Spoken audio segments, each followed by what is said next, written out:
Big boss ಇನ್ನೆರಡು ದಿನ ಪೆನಾಲೆ ವೇದಿಕೆಯಲ್ಲಿ ಗೆಲ್ಲುವರು ನಿಂತಿರುತ್ತಾರೆ. ಬಿಗ್ ಬಾಸ್ ಮನೆಯಲ್ಲಿರುವ ಸದಸ್ಯರಿಗೆ ಒಂದು ಸ್ಪೆಷಲ್ ಮೂಮೆಂಟ್ ಕ್ರಿಯೇಟ್ ಮಾಡಿದೆ. ತಮಗೆ ತಾವೇ ಪ್ರಶ್ನಿಸಿಕೊಂಡು ಪಶ್ಚಾತ್ತಾಪ ಮಾಡಿಕೊಂಡಿದ್ದಾರೆ. ಬಿಗ್ ಬಾಸ್ ಮನೆಯ ಇಷ್ಟು ದಿನ ಜರ್ನಿಯಲ್ಲಿ ಆರಂಭದಲ್ಲಿ ಸ್ನೇಹ ಬಾಂಧವ್ಯ ಕಡೆಯ ತನಕ ಇರುವುದು ಕಷ್ಟ.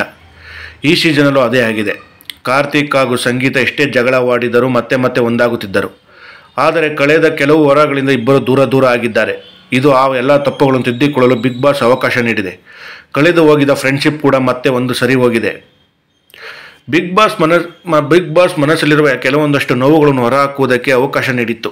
ಅದುವೇ ಕನ್ನಡಿ ಮುಂದೆ ಕುಳಿತು ತಮ್ಮ ತಪ್ಪುಗಳನ್ನು ಹೇಳಿಕೊಳ್ಳುವ ವಿಚಾರ.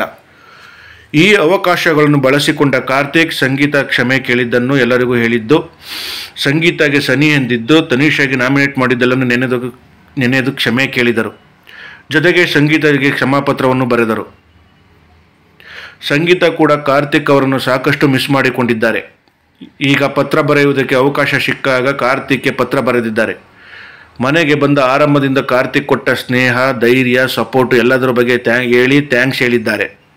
ಕಡೆಯಲ್ಲಿ ಇಬ್ಬರು ಪತ್ರಗಳನ್ನು ಎಕ್ಸ್ಚೇಂಜ್ ಮಾಡಿಕೊಂಡು ಇಬ್ಬರನ್ನು ಸ್ನೇಹವನ್ನು ಉಳಿಸಿಕೊಂಡಿದ್ದಾರೆ. ಕಾರ್ತಿಕ್ ಫ್ರೆಂಡ್ಶಿಪ್ ಬಗ್ಗೆ ವಿನಯ್ ಈ ಪತ್ರ ಬರೆದರು. ಡಿಯರ್ ಕಾರ್ತಿಕ್, ನಿನ್ನ ಸ್ನೇಹ 10 ವರ್ಷದ್ದು. ನಿನ್ನ ನೋಡಿದಾಗ ಮಂಜಾಗಿತ್ತು. ಅದೊಂದು ಪಾರ್ಟಿ ಆಗಿತ್ತು. ನನ್ನನ್ನು ನಾನು ನೋಡಿಕೊಂಡಂತೆ ಆಗುತ್ತಿತ್ತು. ಆ ದಿನಗಳು ನಮ್ಮ ಸ್ಟ್ರಗಲ್ ಸ್ಟೇಜ್ ಆಗಿತ್ತು. ಈ ಒಂದು ವೇದಿಕೆ ನಮ್ಮಿಬ್ಬರಿಗೂ ದಾರಿ ಮಾಡಿಕೊಟ್ಟಿದೆ.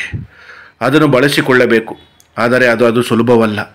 ಯುದ್ಧ ಇನ್ನೂ ಇದೆ. ಫ್ರೆಂಡ್ ಆಗಿ, ಅಣ್ಣನಾಗಿ ಪ್ರತಿ ಸಲ ಜೊತೆ ನಿಂತಿರ್ತೀನಿ. ಬಿಗ್ ಬಾಸ್ ಮನೆಯಲ್ಲಿ ಫಸ್ಟ್ ಟೈಮ್ ನಿನ್ನ ನೋಡಿದಾಗ ತುಂಬ ಖುಷಿಯಾಯಿತು.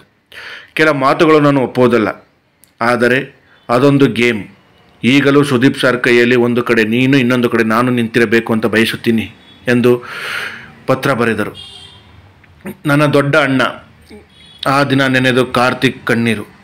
ನನ್ನ ದೊಡ್ಡ ಅಣ್ಣ ಇಂಡಸ್ಟ್ರಿಗೆ ಹೊಸದಾಗಿ ಬಂದಾಗ ನನ್ನ ಹತ್ತಿರ ದುಡ್ಡೇ ಇರಲಿಲ್ಲ. ಇನ್ನೂ ನೆನಪಿದೆ, 1 ರೂಪಾಯಿ ಕೇಳ್ತಾ ಇರಲಿಲ್ಲ. ಮನೆಗೆ ಕರೆದು ಊಟ ಮಾಡಿಸಿ ಮಲಗಿಸಿಕೊಂಡು ಕಳಿಸುತ್ತಿದ್ದ. ಇಲ್ಲಿ ಏನೇ ಆದರದು ಗೇಮ್ ಅಷ್ಟೇ.